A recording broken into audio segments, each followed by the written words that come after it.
Okay, you're going to be doing an assessment today that should last about an hour.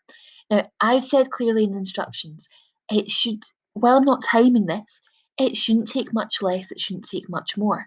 So that means if you're spending 2 hours in this assessment, you're spending far too long on it. If you're spending 10 minutes on it, you're not spending enough time.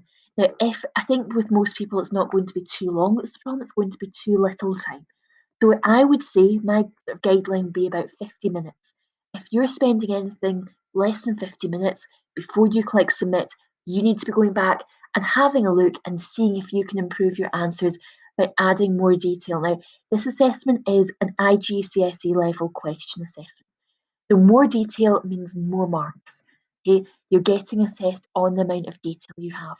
Okay, now there's 4 questions here. The fourth one you'll see is labelled extension. Now that doesn't mean that if you finish everything, you can just click set submit and don't have to worry because it's only extra.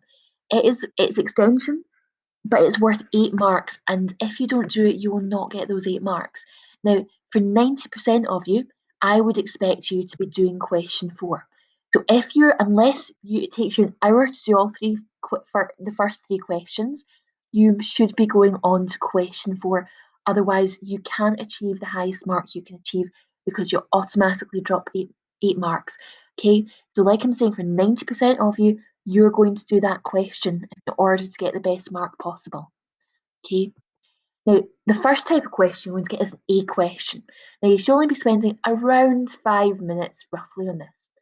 And for an A question, you're going to have to state 4 facts. So it's going to be something like, in what ways did the Treaty of Versailles weaken the German economy? And it's going to have 4 marks next to it.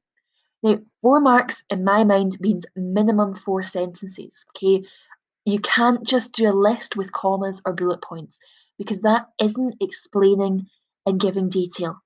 So each mark is going to be a sentence. So 4 marks, minimum 4 sentences. You'll get, for any relevant point of knowledge you give, you get a mark. If you maybe only talk about one thing, so maybe pick out one thing that you know it did to the German economy, but you give lots of detail, maybe give 3 different statistics or 3 different facts, that can get you extra marks. But remember, you need to be separating each point of knowledge into its own sentence. Now, the second type of question is a B question. Now, this one should take you about 15 minutes. It says here you should be writing 2 P paragraphs explaining 2 different ideas. Remember, when we're doing a P paragraph, we're starting with point, example, explain. Okay. Now it's saying here there's basically 4 different levels to this answer. Now to get this question is going to be worth 6 marks. To get 6 marks, you would need to explain 2 reasons. And you would need to explain them fully, not just name them. It's not enough just to give 2 names, because a lot of you earlier in your work last time were listing things, maybe writing 3 words. 3 words isn't the explanation. To get the mark you need, to get the full marks, you really need to be explaining the answer to your question. Okay, and each explanation should have its own paragraph. Okay, so if you write 2 good P paragraphs, you'll get 6 out of 6.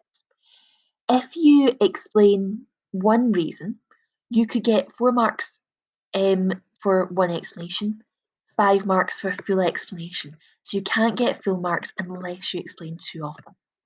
Okay, a level 2 identifies and or describes reasons. So you could get a maximum of 3 out of 6 if you can identify these reasons. It's saying here, so if you can identify them, you'd probably get 2 marks. So if you can give me 2 reasons why something happened.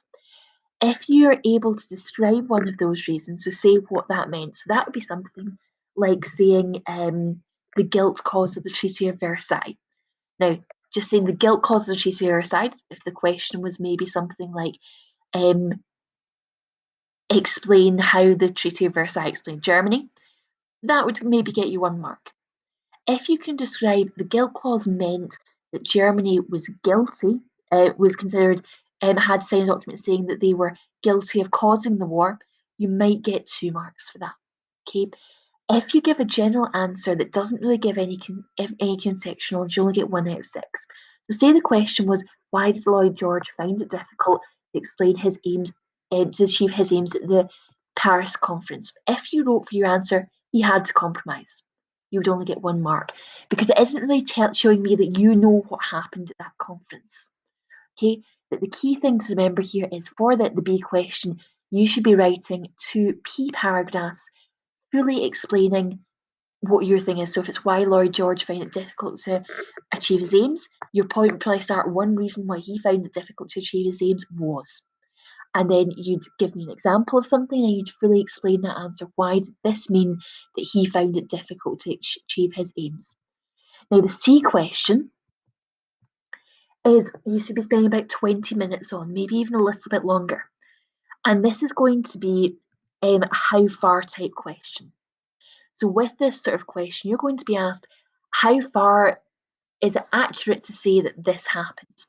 And you've got to say, well, on the one hand, you could argue this, but on the other hand, you could argue that. Now, you've got to give 2 reasons why you agree with the statement, 2 reasons why you disagree with the statement. And then you've got to give an overall conclusion. Okay, so it's in the document which where you'll find this video, there is a downloadable document that gives you a structure for this question. Now, the best advice I can give you with this is to look at that structure and try and follow it as well. It gives you lots of good hints. Don't feel like you should try without it because you haven't done this type of question before.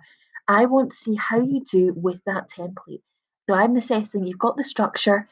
What you need to bring into this is your knowledge. Okay, so it shows you how you do that. To get top marks, you should be able to explain both sides of the answer and then reach a judgment. So if you ask, how far is it true to say this? You should be saying, well, I think it, so I think that this is quite accurate or that this is quite fair or whatever that question is. So if it's how far is it fair to say how far is it accurate to say that Treaty of Versailles was unfair in Germany? You would be saying, well, I think it was very unfair, or I think it wasn't that unfair. Okay. The last question that I said earlier is the source question. This should take about 16 minutes. Now, it's going to be very similar to the sort of question you'd attempted last time with the cartoon. You're going to be given a different cartoon, and it is a question for 8 marks on this. Now, I'd suggest maybe before you open your assessment, not after, because that would be cheating, maybe have a look over and remind yourself what you should be including in a question that asks you to analyse point of view, because you're going to get a question, something along the lines of, what is the cartoonist message? Explain yourself using details of the source and your own knowledge. Now, this is out of 8, but remember what you were asked to last time. When you're trying to explain the cartoonist message, you're thinking about what content, what is in this source. Can you explain what's going on here? Okay, can you accurately interpret it? Provenance, where does this source come from? Do you think that the person drawing it was biased? Does that affect the message?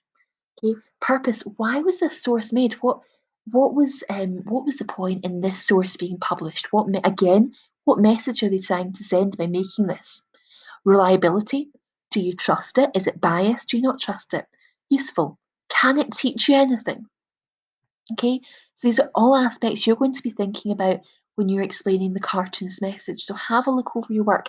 And remember, while it says extension, 90% of the class should be doing this, and you cannot achieve top marks without trying this question. The only reason you shouldn't be doing this question is if you're finding the first 3 really difficult and they're taking you up to an hour.